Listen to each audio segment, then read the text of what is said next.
Welcome back, everyone. Ready to take another deep dive with us? Always excited to explore the dark corners of the world. Well, today we're venturing into the world of Vampire the Masquerade. We're going to be talking about the history of vampires as it's presented in this really fascinating tabletop role-playing game. Definitely not your typical vampire story. This one really digs deep.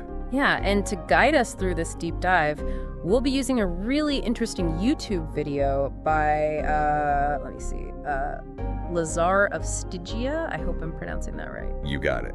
He's a great resource for all things Vampire the Masquerade. Okay, so let's jump right in. What makes the history of vampires in this game so unique? Well, it's not just about, the monsters and the bloodsucking. It really delves into this whole society of vampires.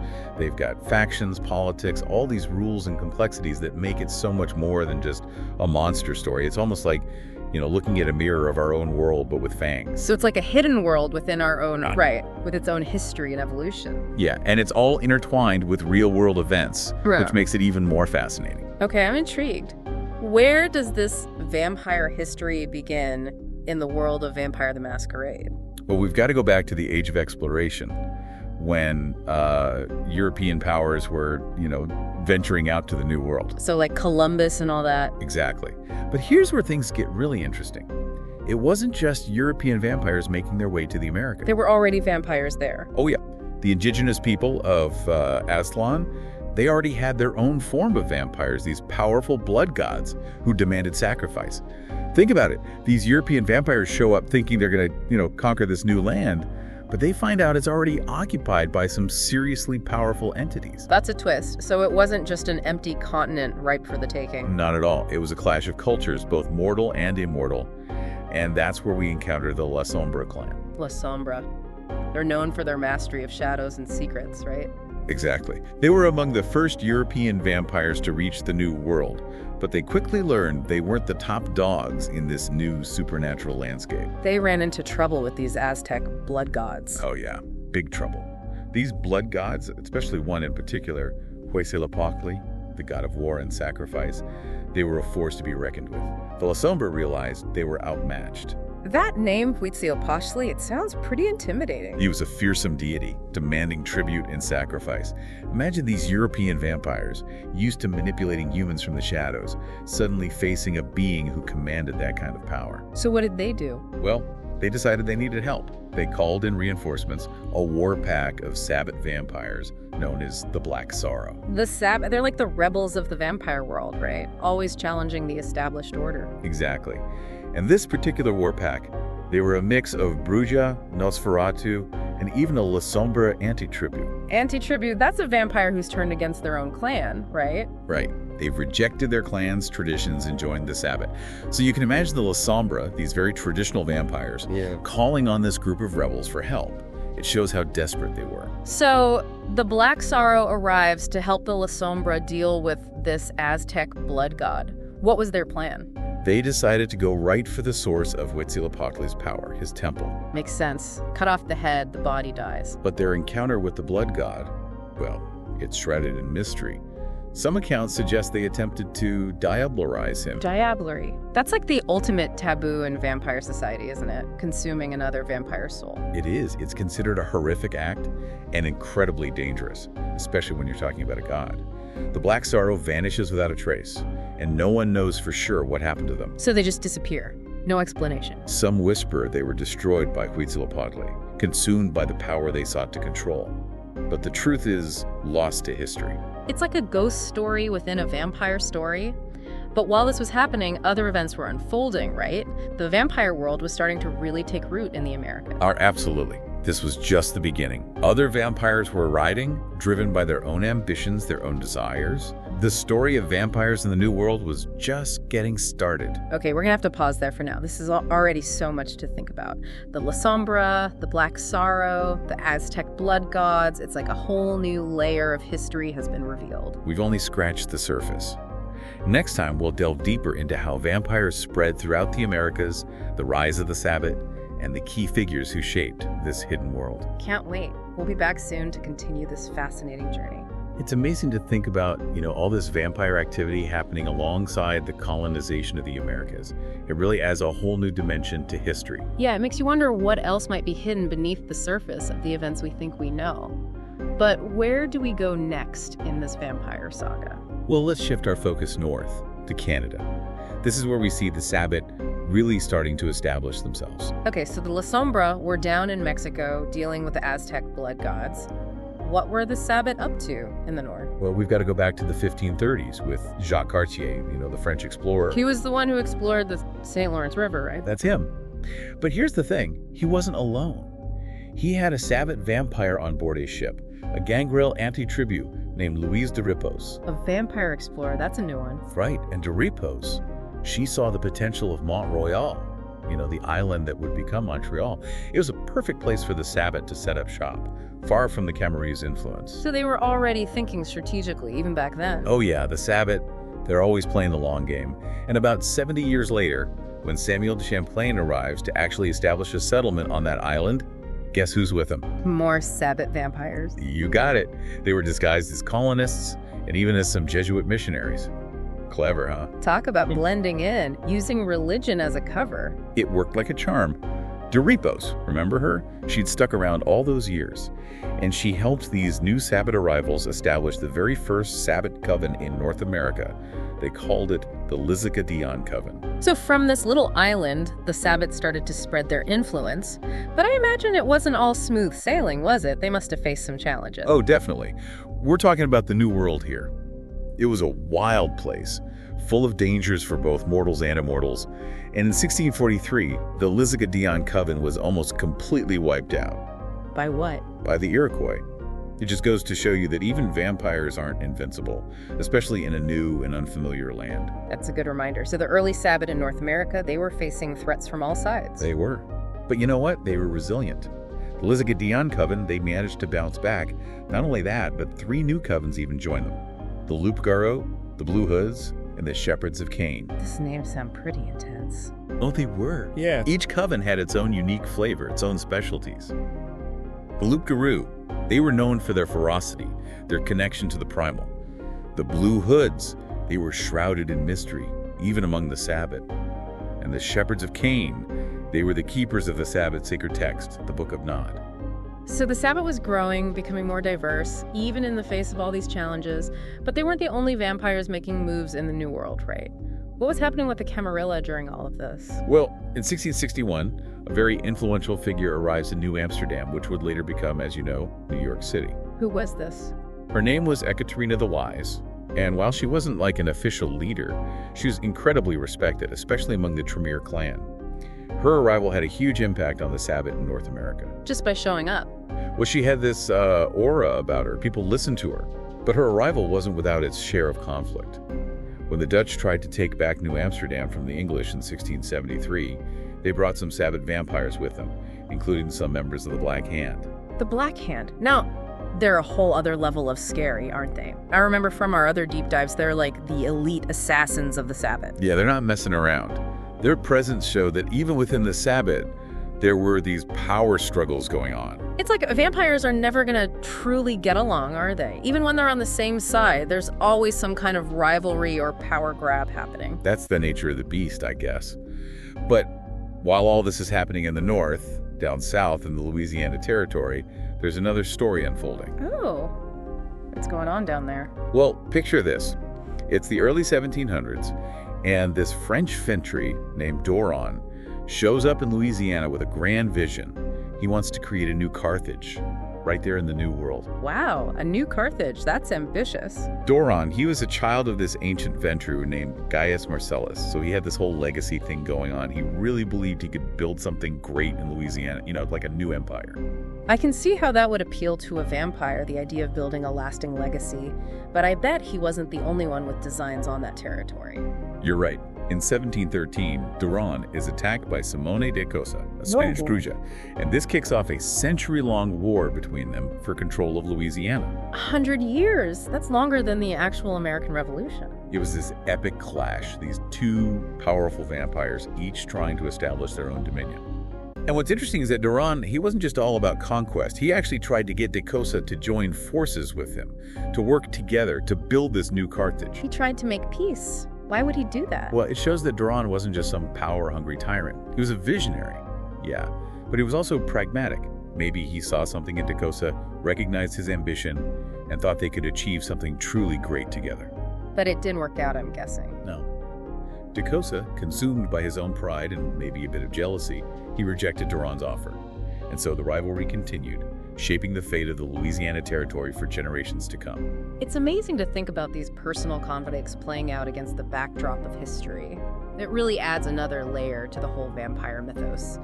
But while Duran and Decosa were duking it out in Louisiana, things were heating up in the rest of the vampire world.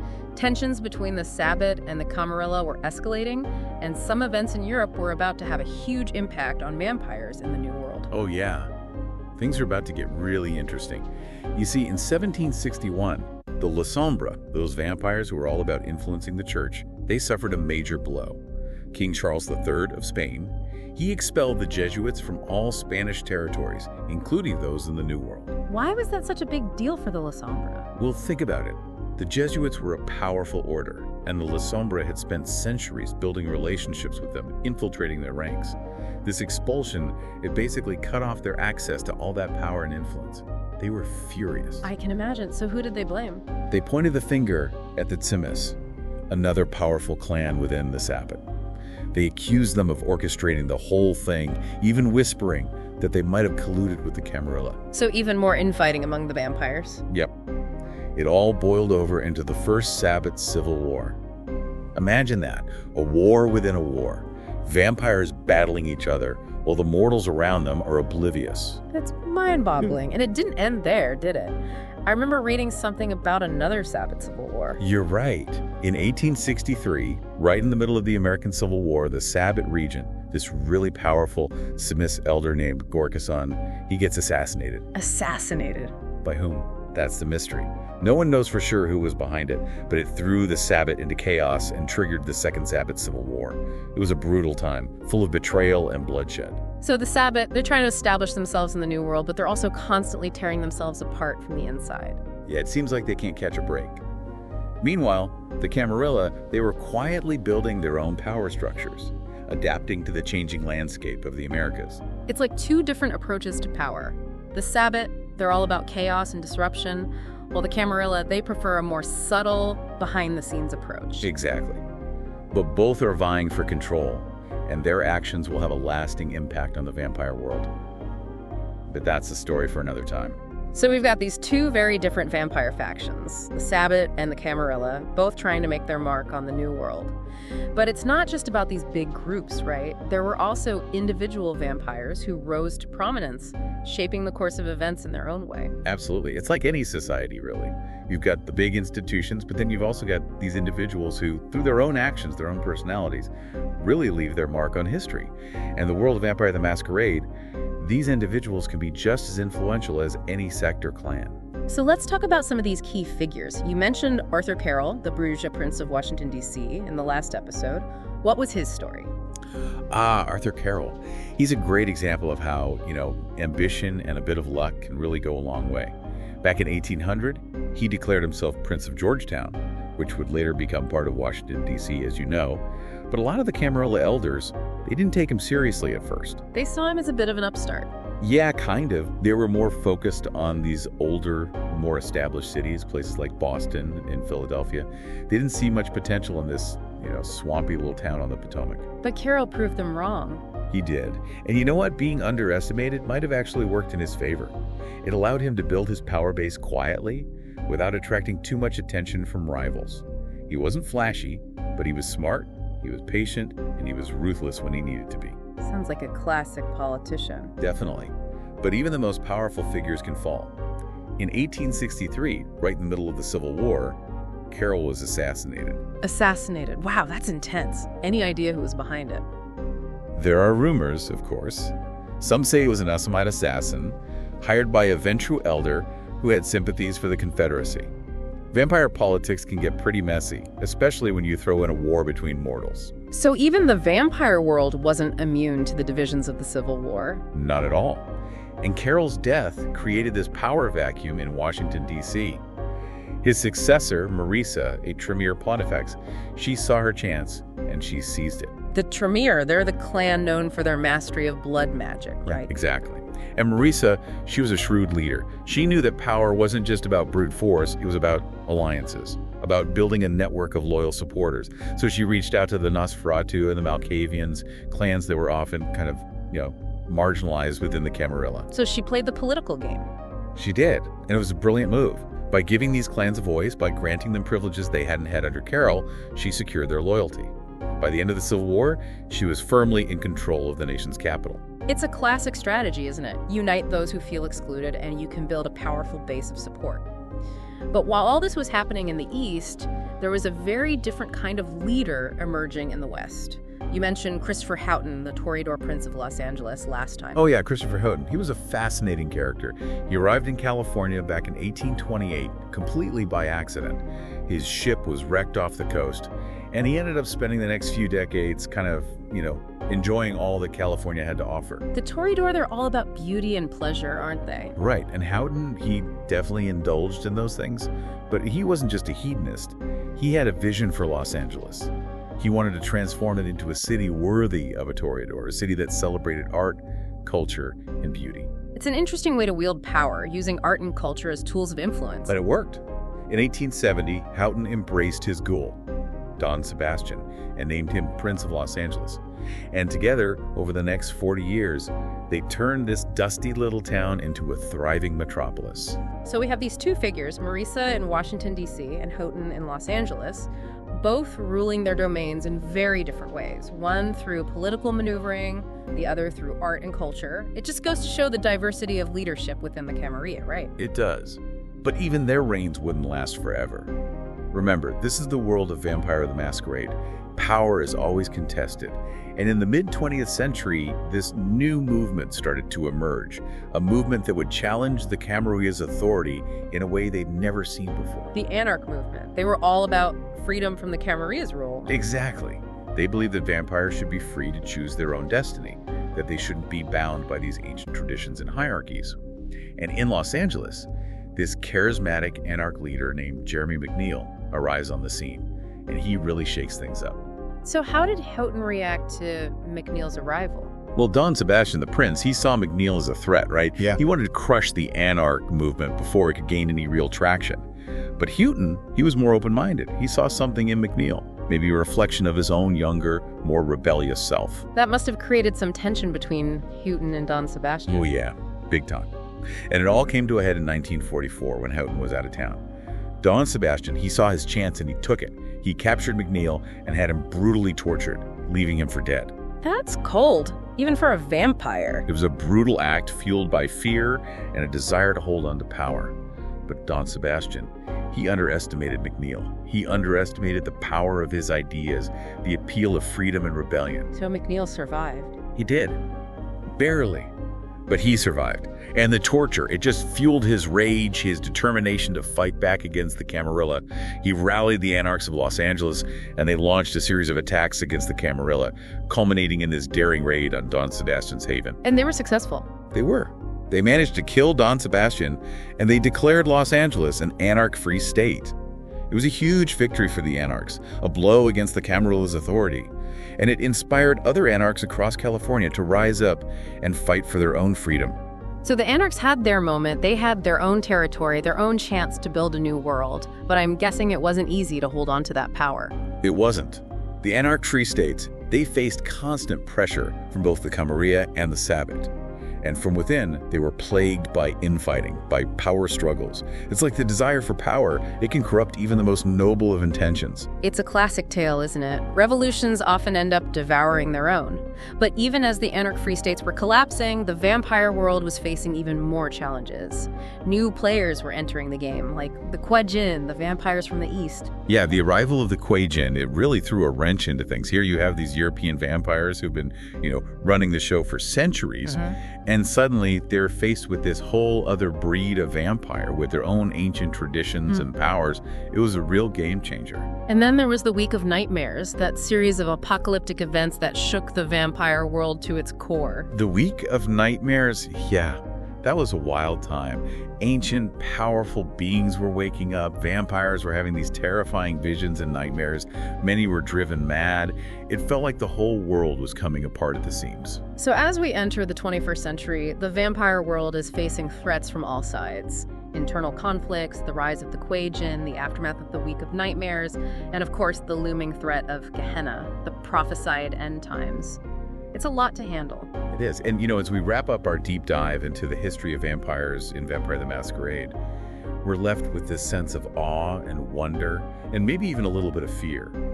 These creatures, they've walked among us for centuries, their stories intertwined with our own. And their history, it's a reflection of our own history, full of ambition, betrayal, love, loss, all these things that make us human. It's been an incredible journey, exploring this hidden world, uncovering these secrets, and connecting the dots between history and the supernatural. And as we step back from this deep dive, it makes you wonder, what does the future hold for these creatures of the night? What new challenges will they face? What choices will they make? These are questions that, well, we'll just have to wait and see. But one thing's for sure, the story of vampires, it's far from over.